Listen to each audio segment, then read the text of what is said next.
Korang kenal tak Guan Yu? Pahlawan berjanggut panjang, setia, gagah perkasa kan?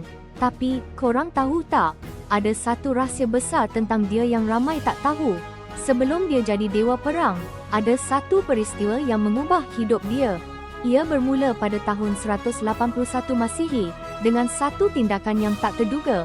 Bayangkan, satu pagi tu, dia buat keputusan nekat. Dia lari dari kampung halaman dia sendiri, dari tempat yang dia kenal.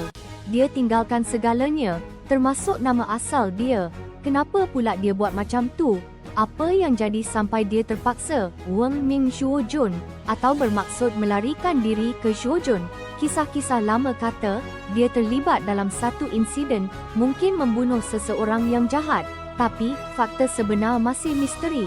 Dia terpaksa tukar nama, jadi orang lain. Perjalanan ni bukan senang, weh. Dari situlah bermulanya kisah Guan Yu yang kita kenal sekarang. Dari seorang pelarian kepada seorang legenda yang takkan dilupakan.